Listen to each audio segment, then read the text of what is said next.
In this video, we're going to talk about section 1.1 on statistical and critical thinking. So chapter 1 of this course is really an introduction to the concepts and terminology of statistics. And so it's a little unusual for me because my background is mathematics, which isn't quite the same thing as statistics. They're definitely related.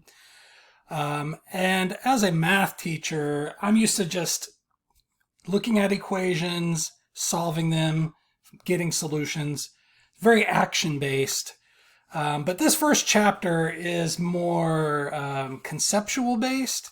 It's very definition-driven, and so it's a little bit of a departure for me. So I'll try to do the best I can covering this material in a way that is, I don't know, entertaining is the right word, but that will come across as informative and keep your interest, hopefully. Okay. So data are collections of observations. That's pretty much all there is to that. Often data is found by doing measurements, but you could also just, again, observe by, for example, genders, male, female, survey responses. Counting is another common way of collecting data. And you just record all your observations, and that gives you a set of data. What we want to be able to do in statistics is to take a set of data and extract some meaning from it. Because data by itself is just a big table of numbers or again, observations, colors, genders, things like that.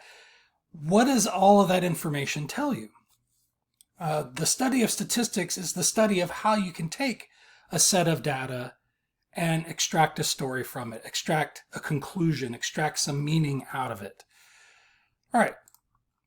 Okay, well, I guess I kind of jumped ahead of myself here. Statistics is the science of planning studies and experiments, obtaining data, and then organizing, summarizing, presenting, analyzing, interpreting, and drawing conclusions based on the data. All right, kind of what I was just talking about. This is more the textbook definition, however. A population is the complete collection of all individuals to be studied. It's not always explicitly stated what the population is. You often have to infer it from the descriptions that are given. So some of these definitions are good for you to be aware of, but you don't need to memorize them.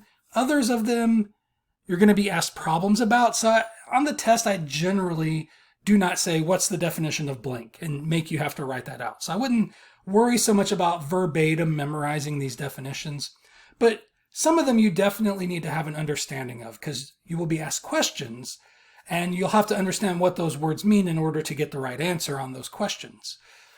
Population is one that you really need to have a good sense of what that word means. It's really the fundamental critical thing about statistics is the population you're studying and then the samples that you're using to study that population. And if you don't understand the difference between population and sample, you're really missing the whole point of statistics. And no matter what other cool things you end up doing with these numbers to draw these conclusions, if you don't understand that basic premise, you're missing a part of the picture. All right. A census is the collection of data from every member of a population. Right? In fact, I'm recording this in the year 2020. It's a census year. So in the United States, every 10 years we have a census where that is exactly what they attempt to do. They try to collect data from every person in the United States, the entire population, and nobody is supposed to be left out, and that's why they call it a census. However, it's a huge undertaking. A lot of resources, and even with all the effort they put in to follow up and try to make sure that everybody has responded so they have data from every person, it's still, it takes a lot of work, a lot of effort, a lot of money, and you still can't be 100% sure that you actually have a complete census. You might be missing some data even after all of that effort. So it's a very large undertaking, and that really is the limiting issue for us, because in an ideal world, if we want to understand something about a population, we would just collect data from every member of that population, and then we would have a complete and total picture. But that most of the time is not going to be feasible because of time limitations, because of resource limitations, and because even with all the time and money and resources at your disposal, you still may not be able to collect data from every member of your population. Right? So instead, you settle for using samples, which are sub-collections of members selected from the population. And so if I can't get data from everybody in the population, I can at least collect data from a subset of those people or those things that are in that population, and then use that data to hopefully draw conclusions about the population at large. However, it's not perfect, right? So a sample is not always good. It doesn't always represent the entire population well. And so there's a little bit of uncertainty that always comes along with that. And that's something that the study of statistics attempts to address. Is you're going to be working with samples because collecting data from the entire population is difficult to do. And with these samples, what can you learn about the population, and to how do I want to say this? And to what degree of certainty can you know what you've concluded, right? So our sample will lead us to some conclusions, but how confident can we be in those conclusions? We try to quantify that in statistics, right? So it's really critical that you understand the concept of a population versus a sample of that population, right? We collect samples because that's all we're able to do with the time and resources that we have. Draw conclusions from the sample that we hope apply to the population at large, but there is some uncertainty to what degree it applies. Right. Okay, so overview of the process of a statistical study. So if you were to want to undertake how do I want to say this? If you're wanting to learn something about a population, so undertake the endeavor of learning something about a population, there's a big planning process that goes with that. All right, and so we have to prepare by deciding what question or questions are we attempting to answer. How will we try to answer those questions? What data do we need to address the questions that we want to answer? And then once we have that data, we have to analyze it. So we have to apply the proper statistical tools to that set of data. And then from the analysis, we will attempt to draw some conclusions about the population that we're studying from the sample that we have and from the analysis that we did. All right, so prepare, analyze, and then conclude. All right, so for preparing, as I already mentioned, you really want to start with a question. So in education, so just speaking from personal experience, part of the operations of a college involve using data to improve and to make decisions. And I'm not saying this about Dodge City Community College, so I hope my supervisors won't be upset with me speaking, honestly with you. And I'm not saying we do this, but it happens at a lot of institutions that they're told you have to collect data to make decisions and to improve how your processes, how you teach, and the way you operate your college. So they're like, okay, we'll collect data to check a box, basically. If you're saying I have to collect data, I'll go ahead and collect some data, and then I'll show you that I collected some data. But if you're collecting data without a particular purpose in mind, so if I'm just like recording numbers, but I don't have a question in mind that I'm trying to address with those numbers, the data is really not very useful, right? And it could turn out that once you decide on a question, maybe the data you've been collecting doesn't really address it in the best way. And so you really want to start with a question. What do you want to know about your, for example, for education? What process at the college do I want to learn about? What process do I think needs to be improved? So, how well do we advise students? How well do I teach this particular class? Once I start with a question, then I can start to identify what data would be helpful in answering that question. And then I could talk about how, where do I get the data? So I need to source the data. Where is the data going to come from? Do I take it from my own personal grade books? Do I request it from the college? Do I also maybe want to incorporate the data that other colleges have collected? If so, how similar is it? Because if I collect my data one way and another college collects their data a different way, it may not be very comparable in that case. So a lot of things that have to be decided upon. And then again, how do we collect the data that we're going to use? So the sampling methods that we use. Again, I might not be able to get data on every single student at Dodge City Community College. So if I'm going to have to settle for a sample for a subset of the population that I'm studying, how do I select that sample? How do I choose students to be part of my statistical study? And so those are all things you have to do in preparing for a statistical study. All right, so I think I've kind of addressed that, hopefully not in a way that makes the college look bad. The college does a good job of collecting data, of using it to improve.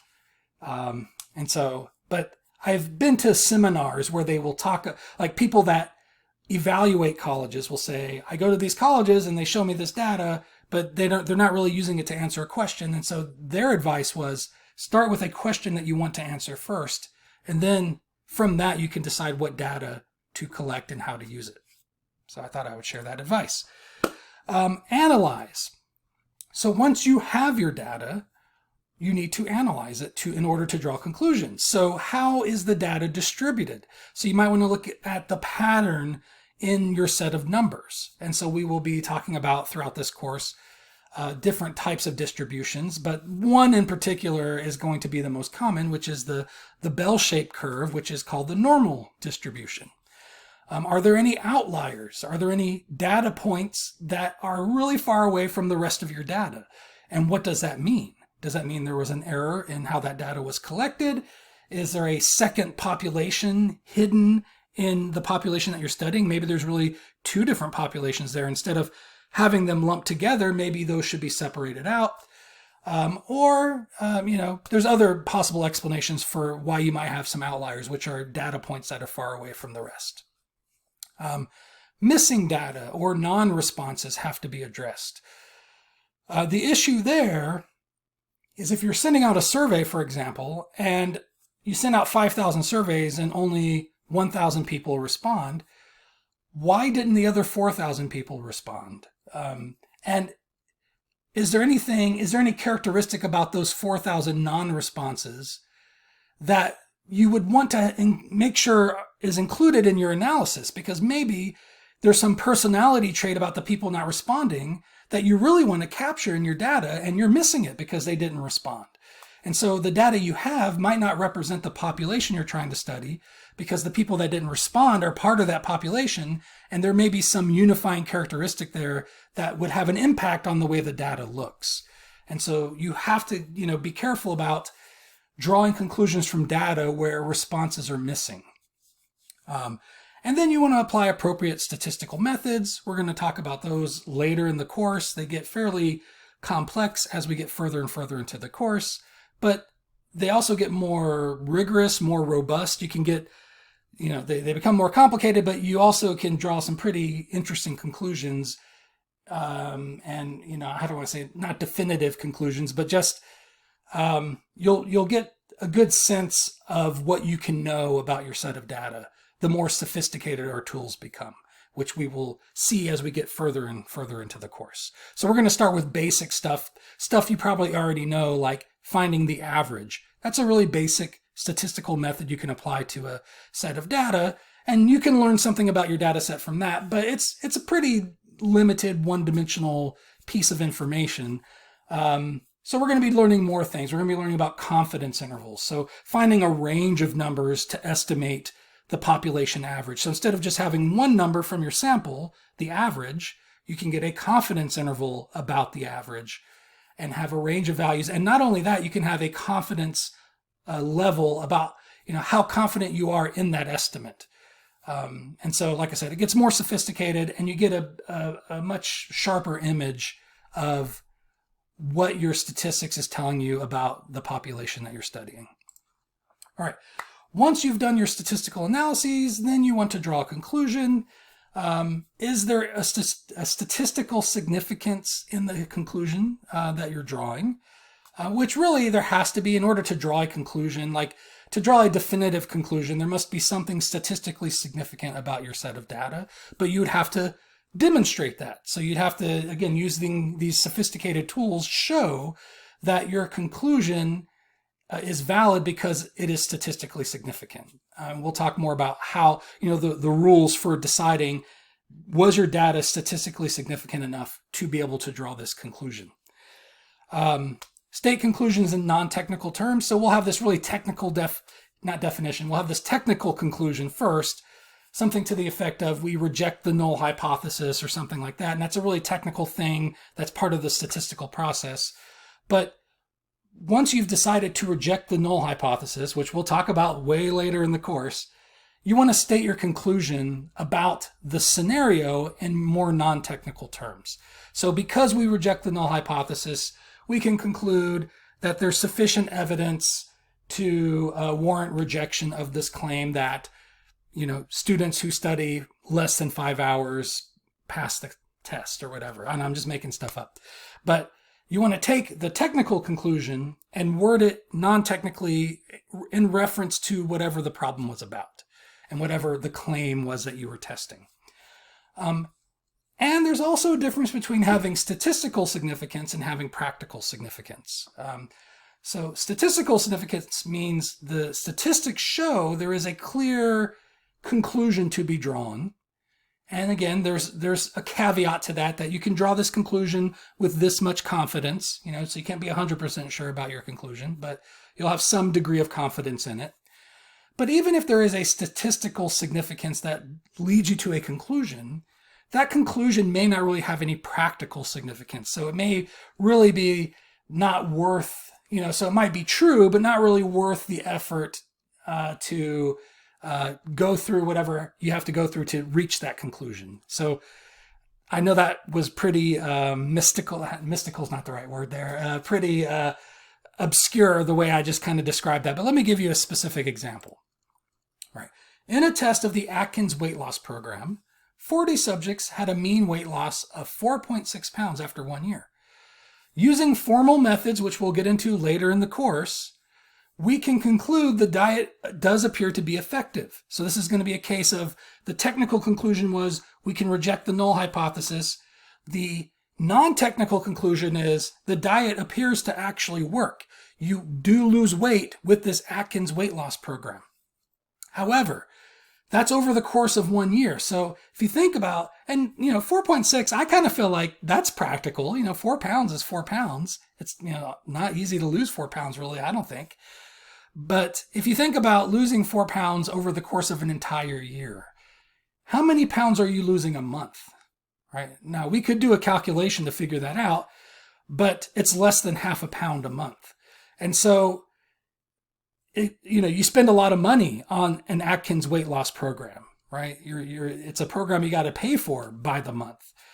And it takes a lot of effort to follow and a lot of money to be to buy the materials you need for that weight loss program just to lose less than half a pound a month.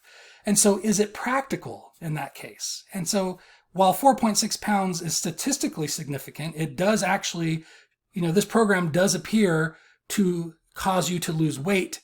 It's maybe too little weight for the amount of money and time that it takes. And so you might not consider this to be practically significant, even though it is statistically significant. Right. So although 4.6 pounds is statistically significant, using common sense, it does not seem very worthwhile. Okay. And that's addressing the practical significance, which is another aspect that you want to consider when you're, drawing your conclusions. Is there a statistical conclusion that we could draw? But even if we can, is it practical? Is it helpful to people? Is maybe another way to think of it. Here are some issues to look out for. A big misunderstanding that the general public has about statistical studies is the difference between correlation and causation. And so one of my favorite examples of this that I read from, I think it might have been in the textbook even, is in a town, in a city, whenever the number of bars goes up, the number of churches goes up. So whenever you see an increase in the number of bars, you see an increase in the number of churches, or vice versa. Whenever you see an increase in the number of churches, you see an increase in the number of bars. And those two things seem to be pretty opposite of each other, right? So what can you conclude from that observation? What we would say about that is that there is a correlation. That, yes, there appears to be some relationship going on there, that when one goes up, the other one also goes up. But it's not causation. One is not causing the other to happen. They are related in some way. Correlation, the root word there is related, right? So there's some relationship that exists so that when the number of bars goes up in a town, the number of churches also goes up in a town. But it's not causation in the fact that the number of bars increasing doesn't cause the town to have more churches, right? It's not the number of bars that's causing the number of churches to go up, or vice versa. It's not an increase in the number of churches that causes the number of bars to go up in the town. And so if you think about what would be the common connection there between those two things, it's just the population size. If the population of a town increases, then the number of churches will probably increase and the number of bars will probably increase. But it's because the population's increasing. So it's not the number of bars that's causing the number of churches. It's the population itself going up that causes both of those things to also increase. So they are correlated, the number of bars and the number of churches, but they do not cause one another. There's no causation between the two directly. So it's very important that if you're reading about statistical studies and you say, oh, when this goes up, this one also goes up, that you don't automatically assume there is a causation there, that one is causing the other to happen, because there could be some third factor in play that is affecting both of those things. Right. You want to be careful about studies that have a sample size that is too small, but that is a subjective term. So when I say too small, I mean like less than 30 is where it starts to get iffy. I will have students on a test where they're given this scenario and the sample size is like 50,000. And that is huge. That is a big sample. And they're asked, well, what's wrong with this picture? And they latch onto the sample size and they'll say, well, 50,000, that's a small sample. If your population is studying all the people in the United States, 50,000 is a small sample relative to that size of population. But it's not. 50,000 is a humongous sample, which would take a lot of work to do properly. The issue is there's something else going on in this scenario that I didn't mention, but which we'll talk about more later. But a sample size of 50,000 is never a small sample. You'd have to have I can't even think of what size population it would have to be for 50,000 to maybe be too small for that size of a population. If you look at surveys like political surveys on the news, they will often have sample sizes in the realm of like 2,000 to 3,000. And that's pretty good. There's still a margin of error of maybe 3% or something like that. But that's a pretty good sample size that gives you some pretty solid conclusions. And those conclusions apply to the entire United States typically, right? So even a sample size of 100 can be okay if the sample's chosen properly. But less than 30, if your sample size is 10, that's too small for any population. It's just, though, drawing a conclusion about a population from just 10 members of that population, there could be so much variation there that those 10 really don't represent the population very well. And so less than 30 would be where I would start to use that concern. So if it's on an exam and there's a scenario being painted for you and it says, what's wrong with this scenario? You should only say the sample size is too small if it's less than 30. If the sample size is bigger than 30, there's probably some other issue that needs to be addressed in that problem besides the sample size. Often it's the other thing in this bullet point, which is a poorly collected sample. So when you are getting a sample together for your statistical study, you want that sample to represent the population that you're trying to study. So you have to carefully choose that sample so it's representative of the population. The gold standard for that is to make sure the sample is random. You want people from the population to be chosen at random to be in your sample. And that's the best way of guaranteeing that the sample, and it doesn't guarantee it, I shouldn't use the word guarantee, but that's the best way of constructing a sample so that it's likely to be representative of the population. It really doesn't guarantee it, because there are going to be samples that you can draw, even if you do it randomly, that really don't represent the population necessarily. And so there are, bad samples, not that you did anything wrong, but you just get a sample that's unusual, and that can happen sometimes. But again, we try to quantify that, we try to account for it, and that goes into our calculation for how confident we are in the conclusion that we're drawing. We take into account that maybe this could be a bad sample and we're drawing a bad conclusion from a bad sample. But there's a number attached to it. There's a 5% chance that this was a bad sample and our conclusion is bad. And there's a 95% chance that this was an okay sample and our conclusion is okay. Right? We'll be able to quantify those things. So what doesn't work very well, and this is the thing that was the issue with the 50,000 sample size I was talking about, the other part of that problem was the sample was collected by voluntary response, that people could just choose to participate or not participate. And data that you get from voluntary surveys like that are always going to be biased. That's going to be an issue that you need to be looking out for. So internet surveys or surveys where people, you just put it out there and let people respond if they wanted to respond. Because only the people with nothing else to do or the most strongly opinionated people typically are going to take the time to respond to a survey like that. And so then you're only getting a picture of the most strongly opinionated people, not the population in general. So it's not really representative of the entire population because you're missing the opinions of the less opinionated people in your population. All right. Another thing you have to be careful about when you're doing surveys is loaded questions. So here are two ways of asking a question, and they might lead the respondent to answer differently. So should the president have the line item veto to eliminate waste? Well, by throwing in that last phrase, to eliminate waste, of course everybody thinks waste should be eliminated. So since that's the last thing they hear, they're going to say, well, I'm against waste. So yeah, the president should have line item veto in order to eliminate waste because I'm against having waste. So I want that to be eliminated. So that could bias the response versus should the president have the line item veto or not?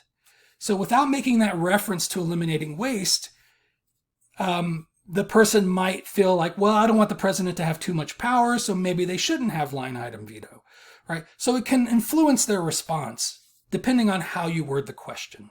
So you have to be careful when you're constructing a survey, if you want it to truly be objective and get to the heart of how people actually feel, you have to be careful not to throw in phrases that might bias their response because they might have a strong reaction to the phrasing that you're using.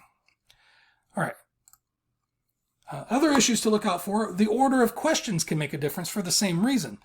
So if I preface a question on a survey with another question that either gets you thinking negatively or positively, it can influence your responses for the rest of the survey. So you have to also be careful about the order you put the questions in, not to influence, having one question first could influence how you answer the next question. Non-responses we talked about earlier in the video, missing data, same thing.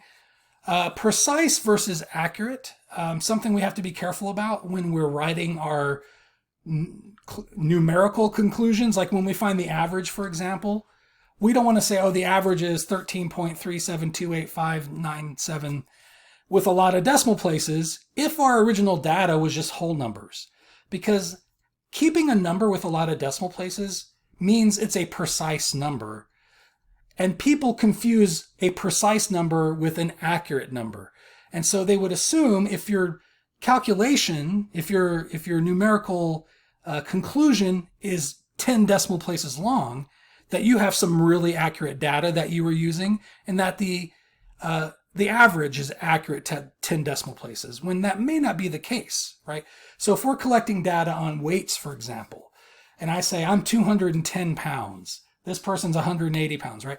We don't normally report our weights with decimal places on it, but I could collect everybody's weights and everybody's reporting it as whole numbers, which means it's not really accurate. We're just estimating. In fact, we often just estimate to the nearest 5 or 10, right? I'm really more like 208 or 209, but I just kind of round it up to 210. That's very common to do. So if somebody were to just ask me my weight, I would just say I'm 210, or maybe I'd fib and go the other way and say 205. And that's what everybody would do. And then so let's get all that data and we find the average. And the average weight is like 195.3728. That's what our calculator says.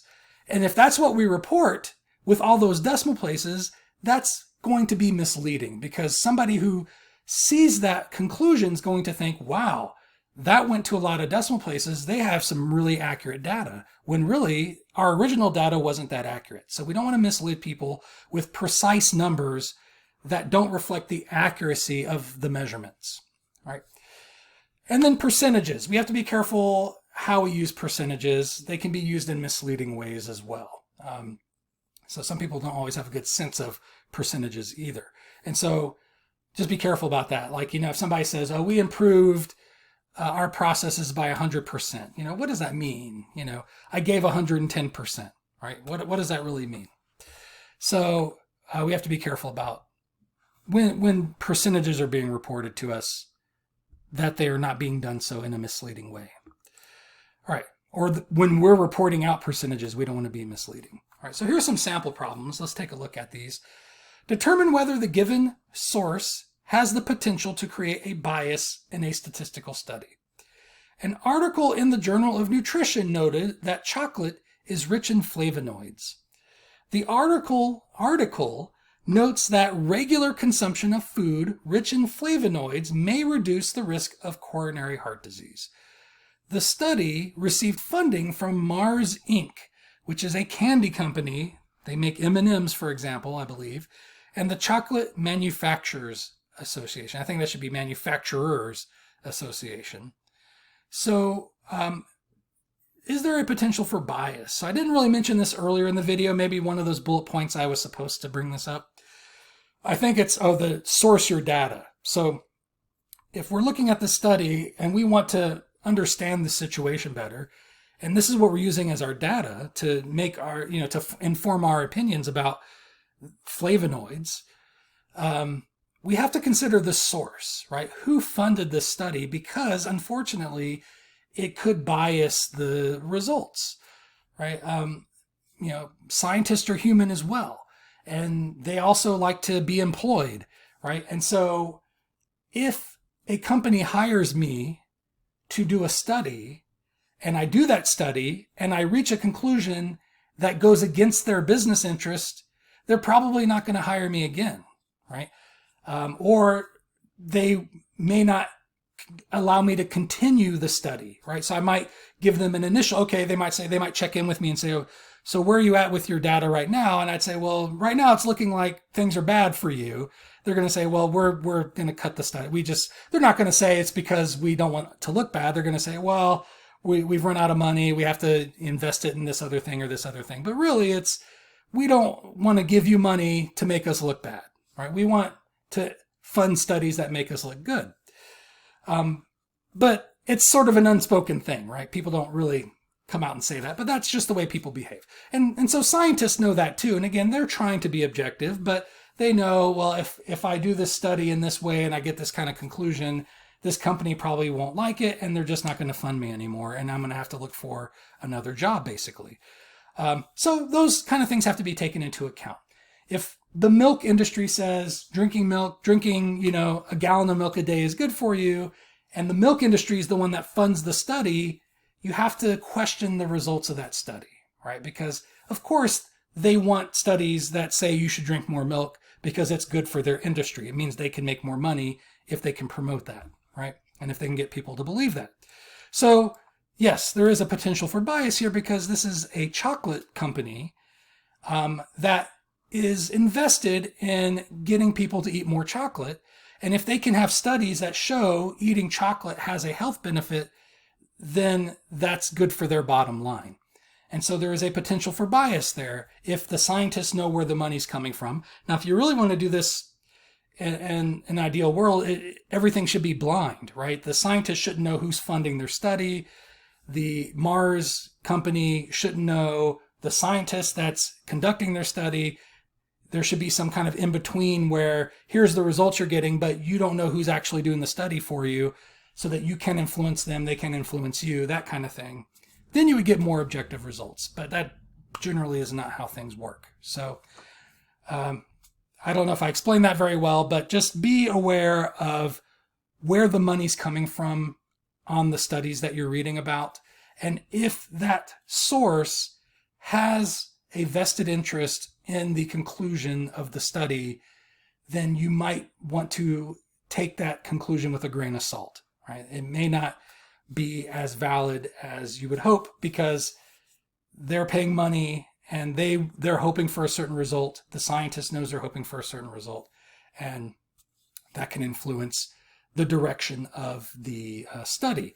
Even if they do everything by the book, right? They might be following the rules and how they're doing their sample and the way they're doing their math and everything. But again, there's the potential for bias there in how the numbers are interpreted, the way they're collected, things like that, that can influence the conclusion in one direction or another, right? Determine whether the sampling method appears to be sound or is flawed. In a survey of 109 subjects, each was asked to indicate how many text messages they send and receive each day. The sample consisted of those who chose to respond to the request posted on the StatCrunch website. So this is flawed. I mentioned earlier that voluntary response surveys are always flawed. You can never, ever trust a voluntary response survey. So if you're thinking, 109, that's not enough people, that's too small of a sample size. Remember, I talked about that earlier. That's actually not the issue here. 109 is not a bad sample size. Less than 30 is where you really have to start worrying about that. 109 is okay. It's maybe not the best, but it's okay. The issue is the way in which the responses were collected. The people chose whether they wanted to respond or not. So if you're a student on the StatCrunch website and you see this, hey, take our survey about text messages, and you're just like, I don't really care about text messages. I'm not going to bother with that. I'm too busy for that. Your opinion, it's not really an opinion in this case, but your data is not getting included in this study. And so you're part of the population, but you're not including yourself in the study. And having that kind of reaction to it might be put you, how do I want to say this? It might be because you have a different characteristic than the people who are responding, right? So the people who see that survey and say, I want to respond to that, might be very enthusiastic about text messaging. They might want to brag about how many text messages they send and receive. And so they're different from the people who chose not to respond. And so the people who are responding don't really represent the entire population of the people being studied. And so the results are flawed. We can't really draw any valid conclusions from that data. Right. Determine whether the sampling method appears to be sound or is flawed. In a survey of beliefs about evolution, Gallup pollsters randomly selected and telephoned 1,118 adults in the United States. This one is sound. As I mentioned, the gold standard for collecting a sample is to do it randomly. And so it was collected randomly. That's a more than adequate sample size.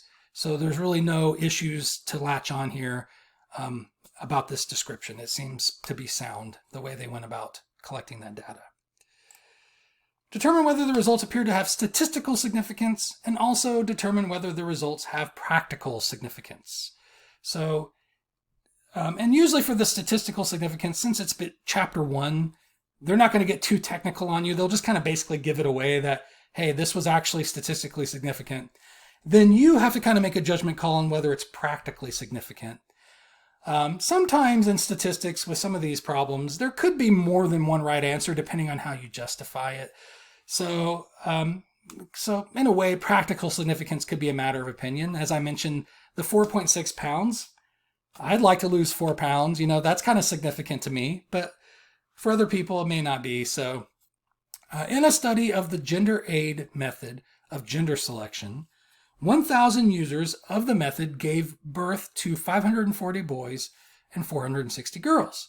There is about a 1% chance that such extreme results would occur if the method had no effect. Okay, so they didn't really quite give it away. So, given to chance, if no method was applied at all, what are the chances that out of 1,000 births, 540 would be boys and 460 would be girls?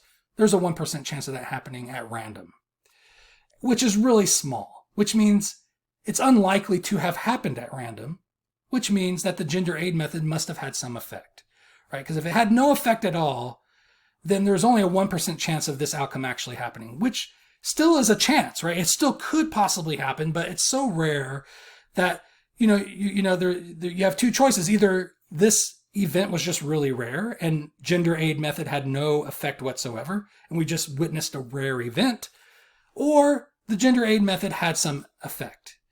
So what's the more likely explanation? The more likely explanation is the gender aid method had some effect, because the chance of this happening randomly is just 1% chance, right? And so that's the less likely explanation. So does it have statistical significance? Yes, it does, because there's only a 1% chance it would happen at random. Does it have practical significance? No. So if we're assuming here that all of these 1,000 users were hoping to have boys, and only 54% of them did, right? Only 540 out of the 1,000 actually ended up having boys. That's not very practically significant. There's a really high likelihood that you would still have a girl, even if the gender you were selecting was a boy. And if this all sounds confusing to you, I felt the same way reading about these problems at first. But I still don't know for sure, but I'm assuming this has to do with like in vitro fertilization. And so through that process, you may be able to determine the gender before fertilization or before implanting. Maybe would be a better spot to make that determination, right? So the eggs get fertilized, and then before implanting, you could maybe try to determine what the gender is ahead of time. And then if you want to have a boy, they would try to implant the ones that appeared to be boys, right? So I think that's kind of how the gender selection is happening here. Not to gross you guys out.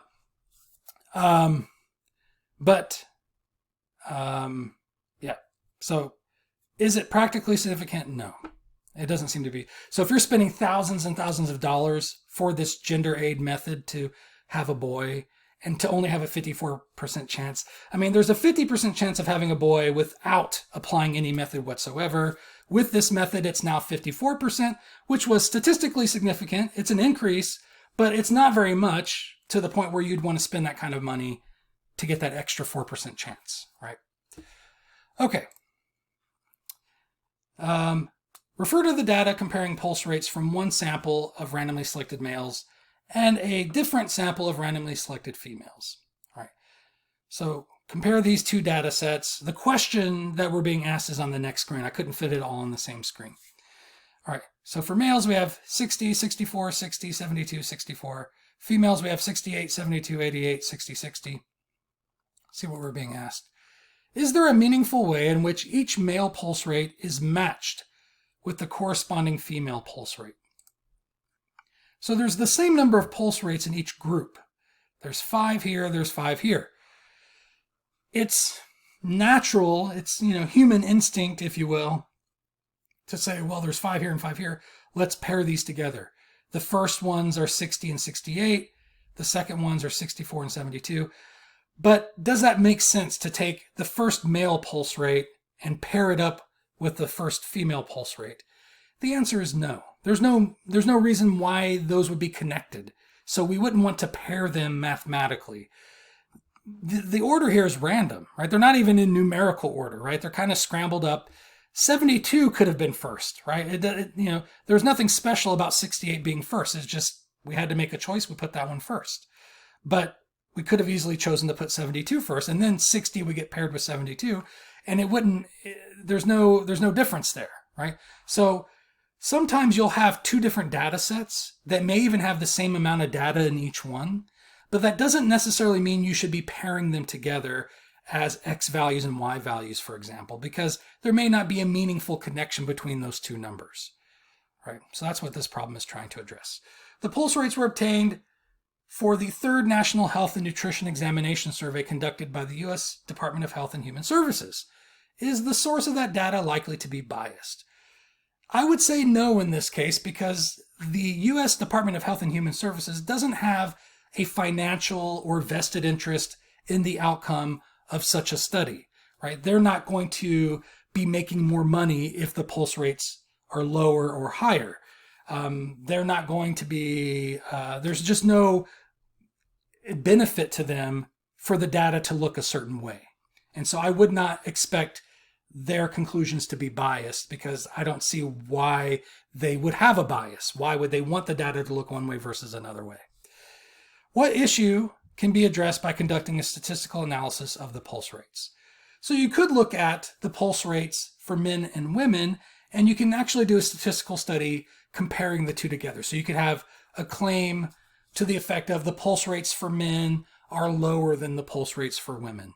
And maybe that could give you some information about the health of those two different populations. So there are statistical methods for testing claims involving two different populations, and that's something that you could address with this data.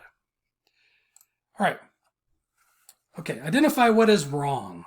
The USA Today online poll, right there, online poll. That's bad. 728 internet users, it says uses, but users, chose to respond, and 41% of them said that their college majors prepared them for their chosen careers very well. The problem is it's an online poll. It's an online poll that users could choose to participate in if they wanted to. And so only those who felt most strongly about the question are going to take the time to respond to it.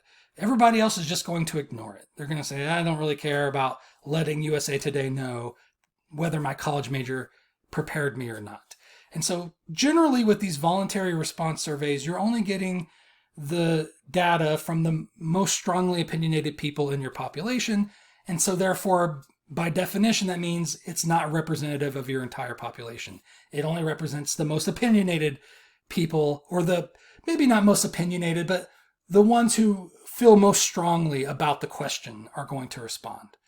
So that's what I mean by opinionated, that they feel strongly about that particular question. And that's what you're getting in your online poll, is the people that feel most strongly about your question, which does not represent the entire population. So I hope that makes sense, what I'm saying there. All right, identify what is wrong. In recent years, the numbers of cell phones and the number of pirates have both increased. So there is a correlation or association between these two variables. Therefore, cell phones cause pirates.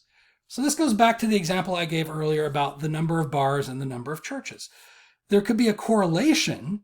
They can both be increasing, but that doesn't mean one is causing the other necessarily. There's a pretty humorous website that looks for these correlations that clearly have nothing to do with each other, like the number of Nicolas Cage movies and the number of deaths by drowning or something like that are correlated. And not just correlated because they're both going up. I mean, like they follow each other year to year for some reason. And it's just coincidence. Sometimes that's the answer, that there's actually no connection whatsoever. At least for the bars and for the churches, there's some common connection, right? The population's going up. That causes those two numbers to go up as well. But sometimes it's just coincidence. And maybe that's the case here, that there's really no connection between cell phones and pirates. Just coincidentally, they both happen to increase in recent years. And so mathematically speaking, you can draw a correlation, but there may be no connection whatsoever between those two things. All right, so that's what's wrong. They're drawing the conclusion of causation when really there's just a correlation here. It's not that one's causing the other. There could be some other factors that are causing both to increase, or it could just be pure coincidence. All right. Identify what is wrong. In an ad for the club, a device used to discourage car thefts, it was stated that the club reduces your odds of car theft by 400%. What is wrong with this statement? What does that mean, reduces by 400%? Reducing something by 100% brings it down to zero. So how could it reduce it by 400%? How can you go past bringing the number of thefts down there? You can't have a negative number of car thefts, right? So you can't reduce it past 0. And that would be a reduction of 100%. So it's really unclear what that 400% means. And it's kind of an internet meme, right? To throw percentages out there, because just having a percent in your statement gives it an air of authenticity, an air of expertise that it may not actually have. So what is the internet meme? Something like, Abraham Lincoln says, 50% of internet users, are Republican. I don't know. I'm just making up things. But by just having that percent in there, it gives it that air of authenticity. I can't say that word right. It gives it that air of expertise and makes it more believable, even though it's just completely made up, right? And so that could be happening here with the club. They just want to make their statement sound scientific, authentic, authoritative. Maybe those are better words.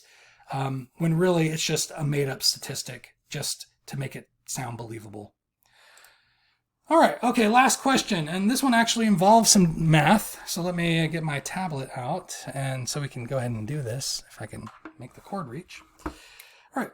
So answer the given questions, which are related to percentages. In a Harris poll of 2,302 adults, 14% said they have a tattoo. What is the exact value that is 14% of 2,302, I guess is what that's supposed to be, because that's what it says up here. So basically, of those 2,302 adults, how many of those adults have a tattoo? Not what percent have a tattoo, what number of adults have a tattoo out of that sample. And so you want to take 14% of 2,302, and you do that by just multiplying those together. You convert the percent to decimal form first, and then you multiply those two together. I forgot about this being the last slide, so I don't have my calculator on my computer, but maybe I don't seem to have my cell phone nearby either for some reason. So let me pause the recording here and get a calculator ready to go. Okay, so I have my calculator here on I got my cell phone anyways, which has a calculator on it. And so what I'm getting from this is, hopefully I did that right, 322.28. Now, obviously, you can't have 0.28 of a person. So you might say, well, this is a bad statistic then, because if it was correct, we would get an exact whole number. But what most likely happened is they rounded the percent, right? So maybe it was actually 13.97% or something like that. But nobody wants to see a percent like that, so they rounded it to 14%. It's a pretty common thing to do. And so we'll just do the same thing with this result. We'll just round it to the nearest whole number, right? So this means most likely it was 322 people in that study that had a tattoo. Could the result from part A be the actual number? I'm sorry for all these typos. Okay, I can't even correct the typo because this thing's not letting me write. Okay. Could the result from part A be the actual number of adults who said that they have a tattoo? Okay, so I guess I jumped ahead of myself here. So for part A, this is the correct answer. For part C, this is what we would round it to. So the answer here is no, because you can't have 0.28 of an adult, right? It has to be a whole number. So what is the actual number of adults who said they have a tattoo? We round it to the nearest whole number. Because it's 0.28, that 0.2 means I round this down to 322, right? So that's part C.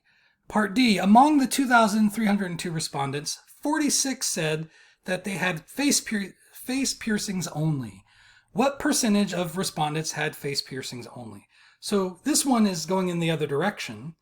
We want to take the number of adults who have a face piercing and convert it to a percent. So the way you convert this to a percent is you take the number, 46, divided by the total, which is 2,302, and then multiply that by 100. Right, so this makes it a decimal, but then to turn it into a percent, you multiply by 100, which really you just move the decimal to the right twice. It's the same thing. So I'm going to take 46 divided by 2,302 times 100. I get 1.999. Oh, sorry, that was too many nines. 1.998, and there's more to it after that. But I'm just going to round that to the nearest percent, so it'll be 2%. Would be what I would say about that. All right, so that concludes the video on section 1.1 of elementary statistics. I will see you in the next video, section 1.2.